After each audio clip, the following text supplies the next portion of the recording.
Poutine est toujours là, Ouais. il est toujours entouré, il a toujours son Shoigu sous la main, il a un certain nombre de leviers encore décisifs. Et à la tête du Kremlin, il joue encore avec nos peurs et la peur du nucléaire. Et peut-être que vous allez nous dire que c'est à cause de ça qu'il il est revenu vendredi soir pour se dire ouvert à une frappe défensive. Alors c'est toujours un peu préventive. Vous allez voir, son raisonnement est toujours un peu enchevêtré, compliqué, mais on l'écoute. Bien écouté. Après que le système d'alerte ait reçu un signal concernant des frappes, des centaines et des centaines de nos missiles ont été tirés de notre côté. Il est impossible de les arrêter. C'est notre réponse. Et qu'est-ce qu'elle signifie, cette réponse? Elle signifie que la chute de missiles ennemis sur le territoire de la Fédération de Russie est inévitable. Il en tombera à nouveau. Cependant, à un moment, il ne restera rien de l'ennemi. Car il est impossible d'intercepter des centaines de missiles. Et cela, bien sûr, est dissuasif. Une dissuasion très sérieuse. Et si l'ennemi nous croit capable d'exécuter une frappe nucléaire préventive alors même que nous n'en avons pas fait, cela nous invite à réfléchir à cette possibilité. Alors, nous frappons comme on l'a fait à Kiev sur toutes les villes et personne ne nous arrêtera, c'est impossible d'arrêter tous ces missiles, dit-il. Il ne restera rien de l'ennemi. Et puis cette phrase, si l'ennemi nous croit capable d'exécuter une frappe nucléaire préventive alors même que nous n'en avons pas fait, cela nous invite à réfléchir à cette possibilité. Daniel Cohn-Bendit, ça vous laisse quoi? Écoutez, j'ai pas beaucoup d'études de Talmud, donc il faut vraiment réfléchir. Mais franchement, il nous balade là, il nous balade. D'abord, il dit c'est impossible d'arrêter tous les missiles, c'est pas vrai. Ils en arrêtent beaucoup. Donc déjà, contre-vérité numéro 1. Deuxièmement, ça dépend des régions. Par exemple, tous ceux qui reviennent de Kiev aujourd'hui, malgré, sont étonnés de la vie à Kiev. Les bars ouvrent, les restaurants sont ouverts, c'est high life. Et il faut... High life. Non, si, Paris, quand même, il y avait, quand peut-être Romain Goupil, qui a montré son film là-bas, il y avait 2 petits festivals de cinéma qu'il a vus de suite. Ça, c'est la résistance. En fait, c'est notre... Oui, mais ça veut dire que la vie existe. Donc ça veut dire ce que dit Poutine, qu'il ne restera rien. Ouais. Pour l'instant, ce n'est pas vrai. C'est tout ce que je voulais dire, évidemment. Bien sûr. Et puis, il y a des restaurants qui sont pleins. Oui, bien sûr. On aime bien manger. Bon, voilà, c'est bon. D'accord. Et donc, ça, c'est la première chose. Donc, deuxièmement, il essaye de... Et c'est ça qui est dangereux. Il essaye de retourner toute disons, l'idée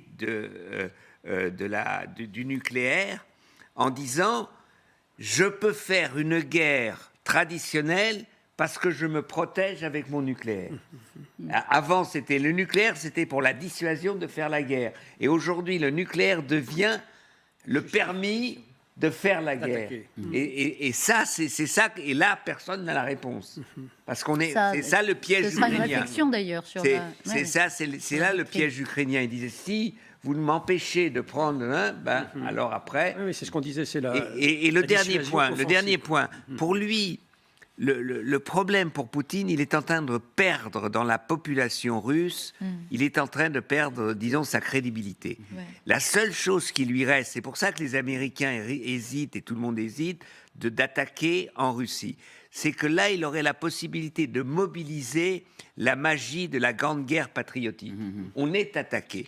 Et ce que les Occidentaux ne veulent pas, c'est que ce climat, que la Russie puisse se mobiliser autour de l'idée de la grande guerre patriotique. Ça reste évidemment profondément ancré dans la société russe. Mais c'est pour ça qu'il dit une chose et son contraire à 48 heures d'intervalle. On va réécouter ce qu'il a dit mercredi sur une hypothèse d'attaque nucléaire qui était à peu près le contraire de ce qu'il avait dit avant et ce qu'il a dit après. Nous ne sommes pas fous.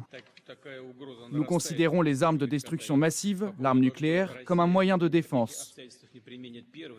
Y recourir est construit autour de ce qu'on appelle la frappe en représailles. Si on nous frappe, on frappe en réponse. Et si l'ennemi nous croit capable d'exécuter une frappe nucléaire préventive alors même que nous n'en avons pas fait, cela nous invite à réfléchir à cette possibilité. Donc voilà, vous avez eu le Poutine de mercredi, on le fera jamais. Et le Poutine du vendredi, Voilà. si on y croit capable, on va le faire. Olivier Védrine, général. Ah, mais c'est du bluff, et comme il nous balade, Il l'a bon, dit. c'est toujours la même chose. Bon, là franchement, non. Moi, j'achète pas. Et je dirais, il faut pas rentrer dans ce jeu-là. Il faut pas qu'on fasse caisse de résonance. Voilà. Parce que sinon, on va se laisser manipuler. Oui, avec Général. ce discours du nucléaire qui est un véritable chantage depuis le début, souvenez-vous, avant même qu'il commence son offensive, ou le jour même, il disait déjà, attention, si l'OTAN s'en mêlait, ça serait nucléaire, etc. Vous vous souvenez de ça? Oui, absolument. Et on voit bien que périodiquement, il ranime la flamme nucléaire pour maintenir en haleine et créer de l'émotion dans nos opinions publiques occidentales, etc., pour déstabiliser un petit peu l'adversaire. Moi, je n'y crois absolument pas. D'ailleurs, c'est pas cohérent parce que quand on veut faire une frappe préventive, c'est que la survie de son propre pays est en cause. Je vous renvoie à la période de la guerre froide, lorsque nous étions front contre front au milieu de l'Allemagne.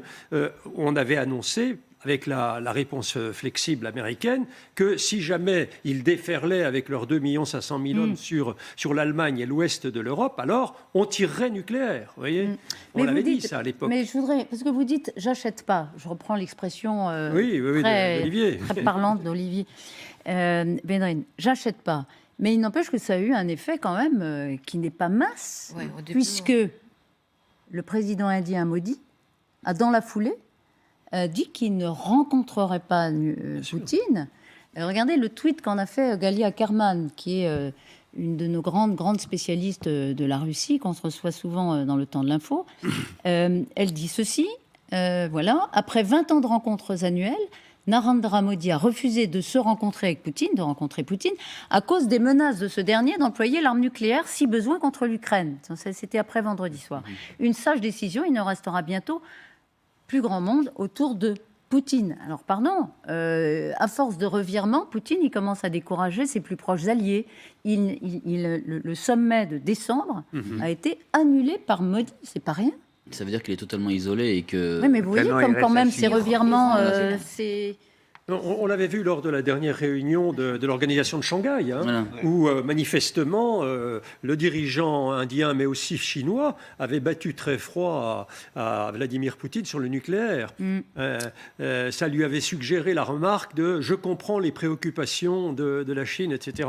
Ce qui prouve bien quand même qu'on lui avait passé un message là-dessus. Donc chaque fois qu'il réveille la peur nucléaire, il crée une insatisfaction et une frustration chez les pays qui ne le condamnaient pas. Il joue contre lui-même. Voilà. Il joue contre lui-même. Voilà, il joue avec la peur, mais il joue aussi contre lui-même. Il est cyclotimique.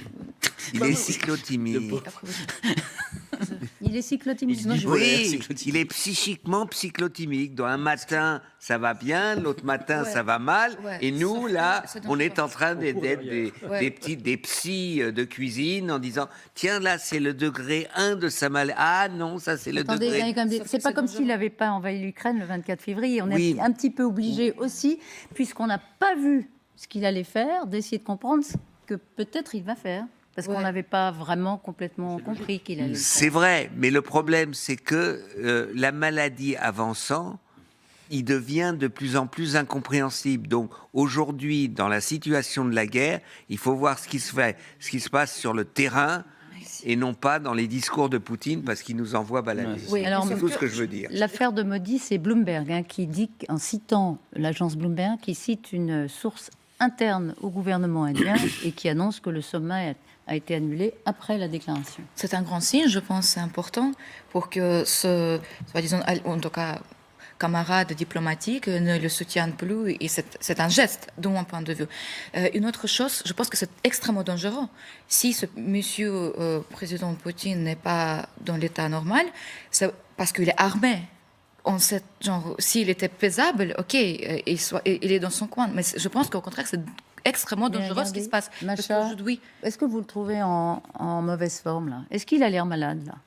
Quand il est, la semaine dernière, avec de l'eau dans une coupe de champagne, en fait, c'est pas vraiment du champagne, je crois qu'il boit pas d'alcool, Mais enfin, Vous connaissez très bien que c'est les images de propagande, on est d'accord.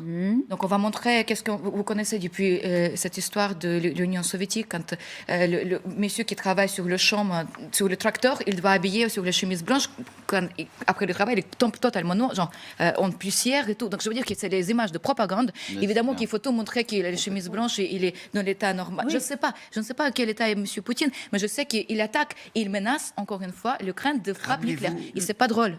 Non, c'est pas drôle, mais vous avez raison. Sérieux. Et vous, quand vous l'entendez, Oui, mais- vous Bah, je peux vous dire que n'achetez mes pas, amis- mais vous... ça Attendez, vous- mes amis évidemment. à Kiev, ils ont une petite valise qui est préparée en cas de frappe. Donc c'est pas normal que des gens vivent sous ce contrôle-là. Et aussi à Kiev, je reviens juste sur ce truc-là, oui, de la vie continue, des gens vont au restaurant et tout, sous les sirènes, sur Oui, les alarmes, sûr. tous les tomes on met en permanence et sur les frappes, Vous vouliez parce dire. que la vie est plus forte que la Mais mort. rappelez-vous ce Vraiment. qu'avait dit l'ancien ambassadeur français ici sur Poutine. Chirac est à Sochi dans un sommet avec Poutine et Chirac le soir lui dit bah, viens, on va boire une bière ensemble.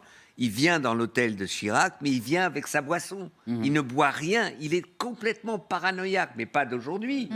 Pas d'aujourd'hui. Il a peur d'être en Hein, il vient avec donc son maître d'hôtel qui lui amène son eau, sa bière. Il ne touche à rien, ce qui vient de l'hôtel C'est où ça. il y a le président français. Je ne crois pas que l'hôtel voulait empoisonner le président français. Enfin, je ne vois pas, non?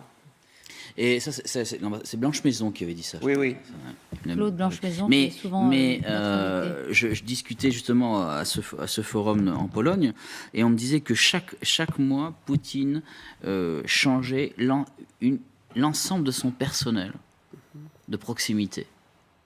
Chaque mois. Vous voulez dire le secrétariat, le Non, majordome, les domestiques, les majordomes, etc. Ouais. Il y avait Chaque mois. il y avait une grosse rotation par paranoïa. Non, pour dire que. Où il en est, quoi.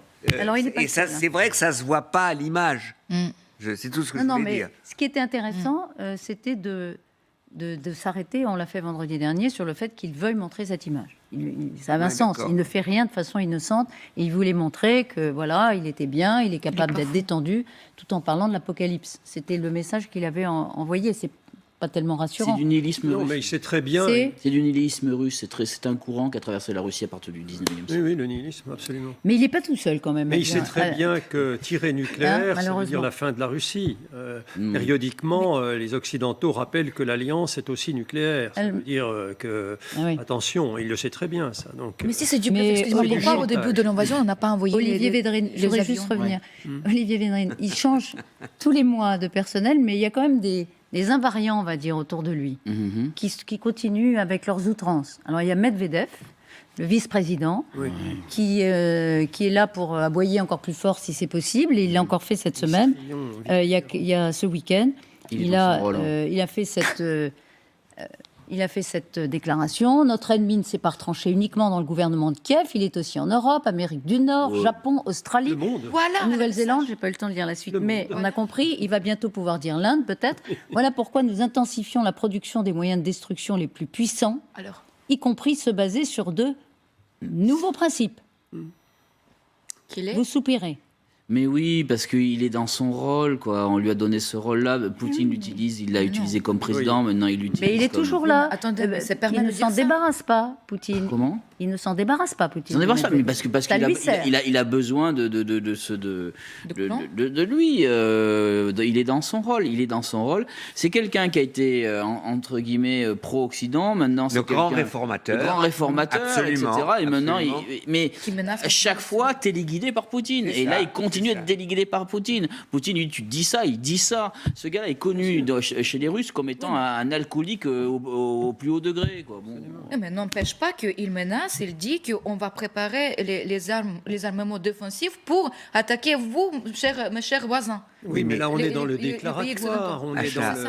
dans le faire peur, vous voyez, on est toujours dans l'émotion. Oui, mais pourquoi on ne répond pas? Qu'est-ce qu'on va dire? On va juste rester comme ça, figé. Oh, oui, c'est le clone, on ne va pas réagir à ça. Mais parce que qu'est-ce que on c'est sait ça? très bien que le vocabulaire n'a aucune importance. La Et soit, si ils c'est ont vrai, la capacité. imaginez que je ne veux pas, mais imaginez que c'est vrai. Et la seule- non, mais mais ça tu va es- trop tard après Macha, d'agir. tu es Mais énervé c'est pour vrai. une bonne raison. Ouais. Si, Pourquoi en on ne répond pas 2008, on avait suivi Bush, et ça me fait mal de le dire, et on avait intégré l'Ukraine à l'OTAN, il n'y aurait pas cette guerre. Ça, c'est ma thèse. Ah oui, c'est On a fait une Une thèse. Bon, D'accord. là, tu as raison. Mais la deuxième réponse, c'est tous ceux qui sont aujourd'hui dans l'OTAN sont protégés contre n'importe quel discours de Medvedev. Comment? Mais parce qu'ils ont le nucléaire Parce que et l'alliance est nucléaire. qu'il n'y a aucune possibilité que toute la ligne des mêmes militaires russes suivent ça parce qu'ils savent qu'ils n'existeront plus à la seconde Oui, où mais ils commencent. Le peuple simple en Russie ne le sait pas. Et quand ils entendent ça, ils disent ah, nous sommes les plus forts, nous sommes les meilleurs, on va défoncer le monde. Mais si, parce que, si, si, parce c'est que un le message. peuple russe aujourd'hui, il souffre. Ils souffrent. Ouais, souffre ouais, de la pas crise tous. Ah, économique. pas tous. À Ils sont- Moscou, ça va. Ils sont Si, hein. À Moscou, ça va. souffrent et ils s'en foutent de la Pas guerre. tous. Lui, Pas hein, tous. Le peuple russe, il souffre, là je suis d'accord. Et franchement, quoi? pour lui, cette guerre, Augmentation il en a, ils en ont assez. ils en ont assez. C'est ça Oui. la lassitude qui va Voilà. gagner.